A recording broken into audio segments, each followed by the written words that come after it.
Okay, still find the nominal rate, di ba? So we're looking for R, which if converted quarterly could be used instead of, tingnan nyo po yung ginamit na term dito, could be used instead. So yung isa pala sa choices na to, equal lang sa 10% compounding monthly. Binago lang niya yung compounding period. From monthly, gagawin natin quarterly. Later on sa application part, na kung saan mag-solve tayo ng mga worded problem, makita nyo yung halaga bakit kailangan mong or bakit alam mong mag-convert from monthly to quarterly, quarterly to semi-annually, to bi-monthly. Okay, makita nyo mamaya. So, dapat muna ninyong matutunan how to convert. Di ba, engineers, like si monthly kanina, di ba to monthly kanina siya? May sarili siyang ER, kung tutuusin. May nasolve tayo na sarili niyang ER. Now, yun po yung logic. Mako-convert mo lang itong dalawang compounding period equally pagka in-equate mo yung kanilang ER. Si quarterly, may sariling ER yan. Si monthly, just like what we did kanina, may sarili rin po siyang ER. So, in this way, you can convert mga nominal rate from different compounding periods. Substitute mo lang yung formula, 1 plus R over 4 kasi quarterly, raised to 4 minus 1. Pag malilito formula yan ng ER. 1 plus R over M raised to M minus 1. ER ito ni quarterly kaya over 4. So may ER din si monthly kaya 1 plus 10% divided by 12 raised to 12 minus 1. So kanya-kanya nilang ER yan. ER ni monthly to, ER ni quarterly yan. Pero ang goal kasi natin i-convert, kaya i-equate mo na lang yung kanilang ER kasi nagpali na sila, parehas na silang annually. Diba? Maalala yung formula na to is to convert to annually. Since parehas na silang annually, so 1 year reference na yan. Na-equate mo na sila pareho. Then the rest is shift solve. Kung ayaw pong mag-simplify, which is nakakatamad nga naman, shift solve na lang natin.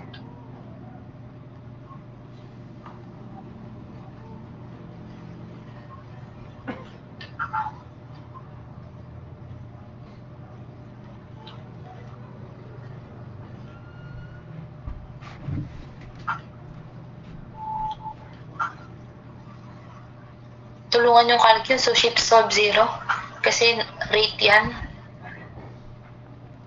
So 10.08%.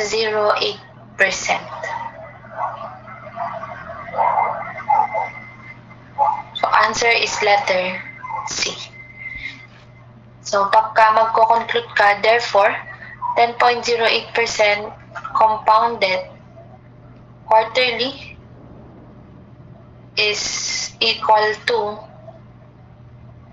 10% compounded monthly. Naiba lang yung compounding period.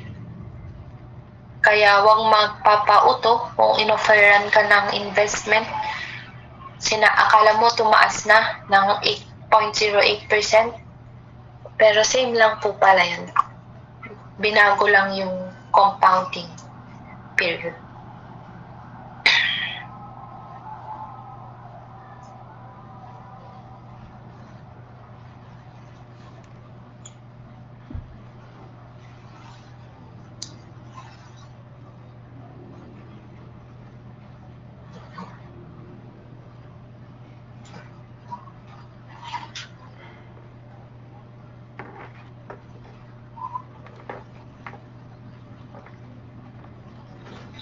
Next, number 6. A credit card company compounds monthly and charges an interest of 1.5% per month. What is the effective interest rate per year? Okay, yung ER lang po yung hinahanap ninyo. Huwag mako-confuse o malilito dito. Pagka gusto mong i-convert from different compounding period, i-convert mo sila gamit yung kanilang mga ER. Take note, yung ER na yan, yung mga to, yung masasolve mo na yan separately. ER yan na annually kasi. Per year. Tulad ng sinabi ko kanina. So, gamit ka lang ng ganitong approach, engineers, pag dalawang magkaibang compounding period. Pero kung gusto mo lang naman hanapin yung effective rate niya per year, so automatic yung ER yun, di ba? Sabi ko na kanina, annual yan o isang taon, itong formula na to. Kaya kahit hindi banggitin yung per year. So, raised to m minus 1. Kapag trinay nyo po na ginamit or sinubstitute, yung 1 plus 1.5% dito, saka mo din-divide by 12. So, wala na po ata to sa choices. Check na natin.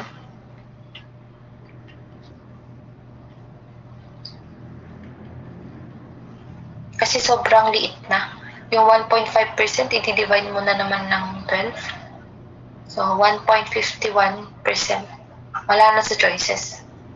Kasi, yung binanggit na ito is already an effective value per yung ginamit. Diba, sinabi ko kanina, ang hint ninyo kung kailangan pang i-divide CR, which is 6 sa M, is followed by compounded. Kaya yan, nag-divide tayo. Pero pagka per yung ginamit, engineers, or some books ginagamit 1.5% effective monthly, sinabing ganyan, o ibig sabihin, na-divide na yan. Na-divide na yan. Effective na kasi. So, lalagay mo lang dito, 1.5%. Ibig sabihin, ay na yan.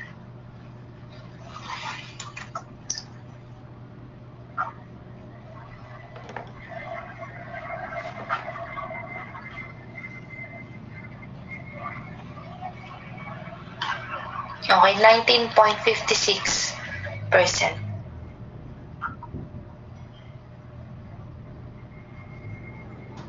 Letter B. Okay, since nabanggit ko na po dito, sinabi ko ay na yan, kasi take note, engineers. Balikan ko yung formula natin sa intro ng compound. Take note where I kasi is equivalent to R over M.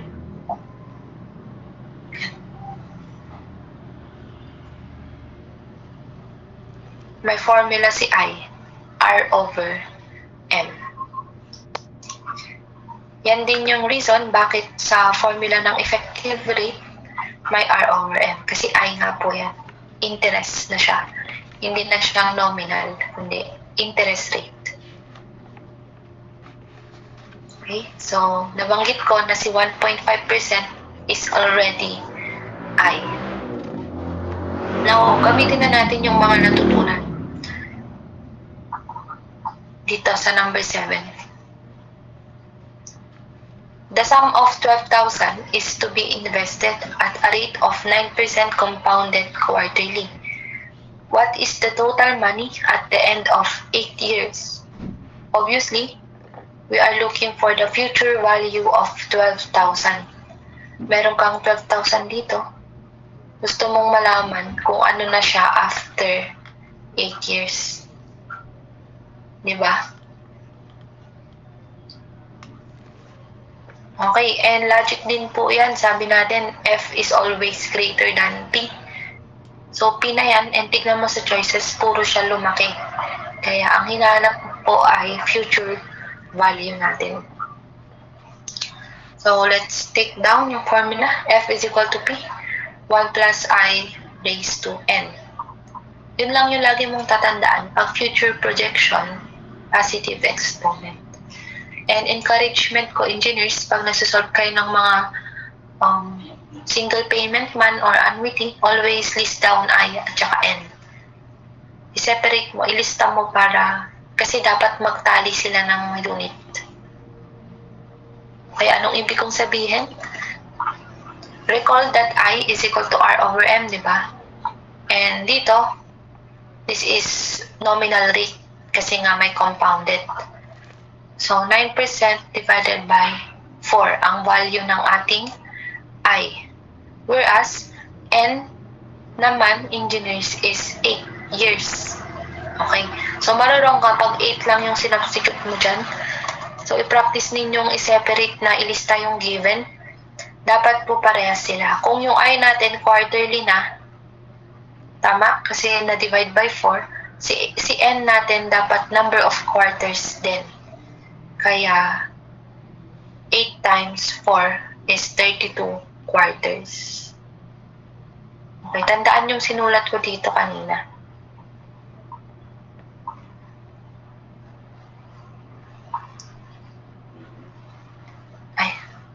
Ito. In a year, we have 4 quarters. Kaya 8 times 4 is 32 quarters. Then, pagka natali mo na yan, check na pareho, same na sila ng unit, parehas ng quarterly, saka mo i-substitute.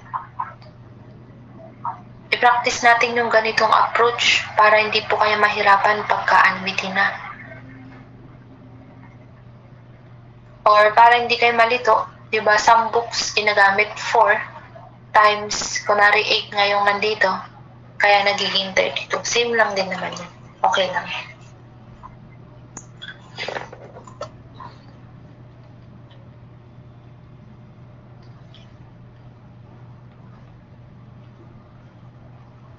Positive 32. Kasi pag future, talagang lalaki yan kasi positive yung exponent.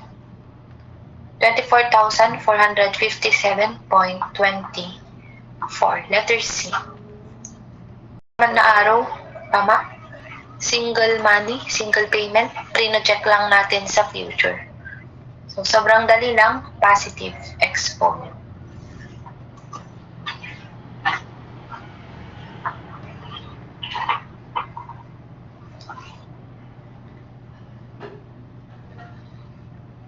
So, yun na yung halaga niya dito. 24 with interest equal to 9% over 4. Okay, number 8. How much should you put into a 7.9% savings account in order to have $175,000 in 63 years? So this time, present projection. How much should you put now? Kasi tingnan mo yung choices, maliliit din.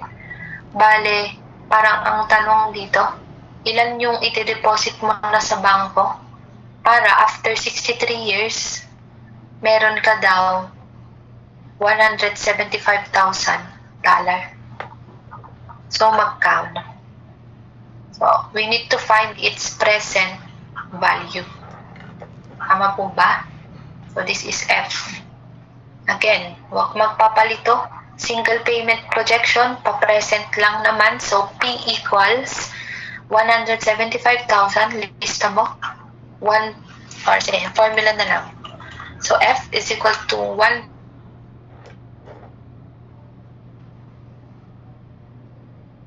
Or kahit wala nang formula yan, basta maalala mo lang kung papaatras ka ng projection, pabalik sa nakaraan, si 175,000, para mapaliit mo siya, negative exponent. Okay, negative exponent. Yun lang, kahit wag nang mag-formula. Tulad ng ginawa ko po kanina, maglista ka ng I tsaka N bago mo isalpak sa formula, and i-practice nyo po yun para sa annuity later on, makasunod kayo or nasa order tayo ng pagsasolve. So, yung I natin, engineers, as you can see, wala siyang binanggit na compounded kasi tulad nga ng number 1, ito sabi lang 10% interest, automatic 1 year yan or tinatawag nating annually. So this is 10% or 7.9% annually. Or mas kilala bilang yearly.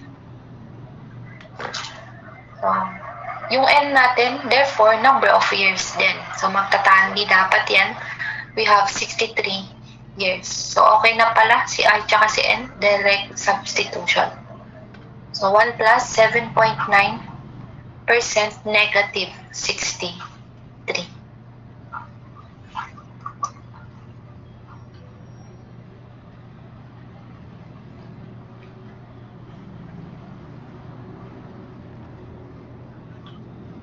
$1,454.41.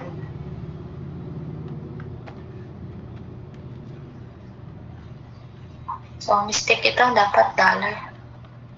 Better be.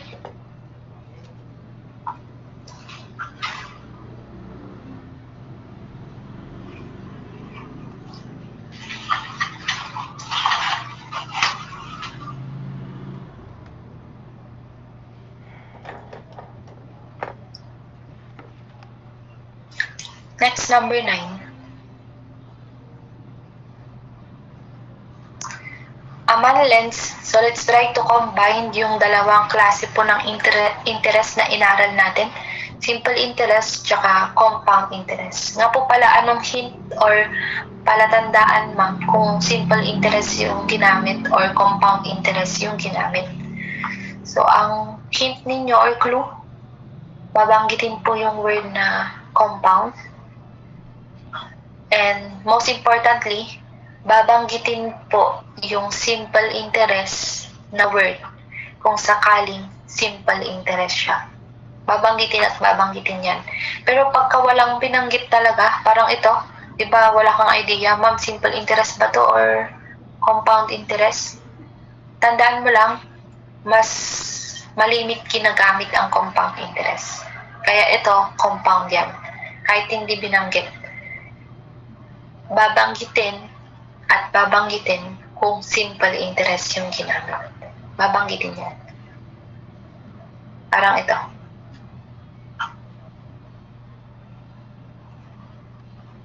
So, let's go back. Dito, napansin nyo po, dalawang ginamit. Simple interest at compound interest. So, try nating i-analyze. A man lends 600 pesos. Pautang siya ng 600, syempre at present yan or tinatawag nating year zero. Ito, yung bilog na yan, year zero po yung ibig sabihin. Pinahiram na yan at 4 years, after 4 years, which is bilang nagpahiram, dapat may value yan in the future. Diba? Tama po ba? So, meron. Hanapin natin yan at 6% simple interest. What is F? Equal to. Alamin muna natin magkano na yung balik ng pera sa kanya. P, 1 plus I. Huwag ma-confuse yung N po nasa loob.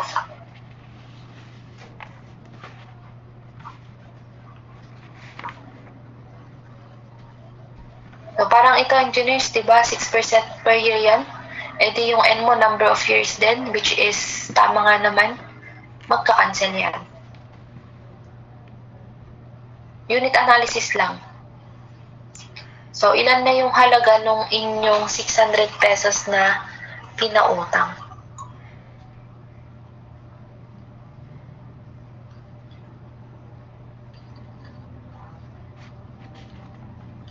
$744 na siya after 4 years.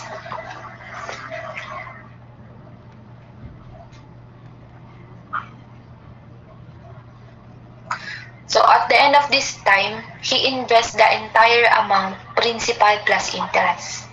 So, ano yung tinukoy na entire amount na yan? Principal daw plus interest. Okay, recall mo or logic lang, yung amount ng pinautang plus yung tubo, di ba yan future value? Kaya nga tinawag na future value. Kasi kasama na yung tubo or interest. Kaya siya lumaki compared sa P. Lumaki siya ng dahil sa interest. Okay, so sabi po dito, yung entire amount which is F na solve na natin na 744, ininvest naman niya sa 5% compounded annually for 12 years.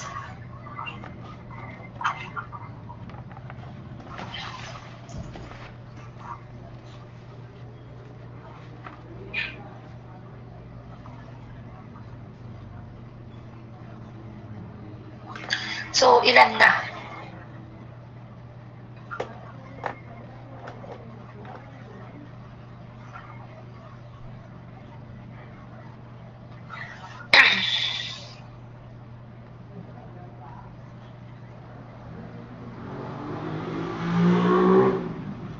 Okay, so yung ikalawang condition natin is ito na, engineers. Now, kung nagtataka po kayo, bakit diniretso ko ng 5%? Kasi, di ba, ang I is R over M. Annually lang naman yun, engineers. Kaya kahit wag mo nang ilagay yung divided by 1, diretso mo na ng 5%. So, nagtali na 5% annually, tapos 12 annuals or 12 years. So, solve na natin yung panibago niyang compound or future compound amount factor, future value. 12 years niya hinayaan sa investment, engineers. Kaya, tinatanong how much will he have at the end of 16 years period. So, yun muna tayo sa after 12 years.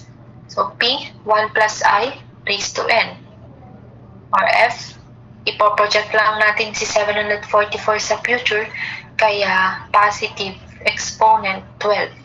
Engineers, for 12 years Yung iba kasi nalito dun sa sinabing at the end of 16 years. Question sa akin dati, bakit daw hindi siya 744, 1.05 raised to 16? Okay, 12 lang. Kasi 12 years lang niya. 12 years lang niya in-invest. Yung tinukoy na at the end of 16 years, kasi syempre mula 0 hanggang plus 12, total of 16 years. Magkano na yung marireceive niya after 16 years mula sa simula? Di ba nagsimula tayo sa 0 dito sa SI? May point naman yung tanong. Raised to 12 lang, engineers.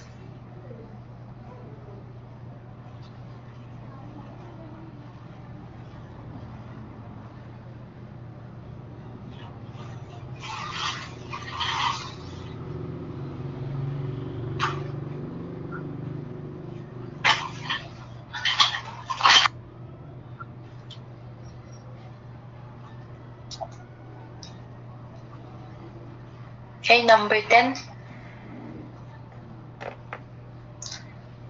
The accumulated amount after 3 years of 1,000 pesos invested at the rate of 8% per year compounded continuously. So, sa choices, puro lumaki kasi hinahanap natin yung future value ni 1,000. I-practice nyo pong gumawa ng or mag-analyze na may kasamang cash flow. Sobrang halaga na ito mamaya. So, for example, yung 1,000, gusto nating malaman yung future value niya after 3 years. Okay? Now, ang kaso, yung 8% ma'am, automatic nominal rate yan kasi compounded. However, we don't have value of M for continuously. Diba wala tayong binanggit? Kasi another type po yan ng compounding known as continuous compounding. So, pangatlo na ito na inaaral natin. Simple interest, compound interest, and continuous compounding. So, ang formula naman dito is PERN. F is equal to P times E raised to R N. So, same lang po yan. Pagka pa-present projection ka na, negative naman dito. Same lang siya ng concept. Since pa-future, positive yung exponent. And wag mali nito, Juniors, di ba R na ito? Sabi natin, nominal rate yan kasi followed by this word, compounded. Usually po, ang N, lagi yan na number of years. Kaya kung gusto mong i-project what is 1,000 using continuous compounding, after 3 years, that is equivalent to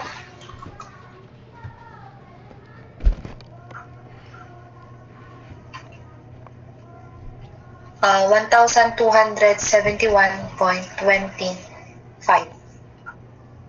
Letter B. So, careful. Meron tayong bagong inaral. Compounded continuously.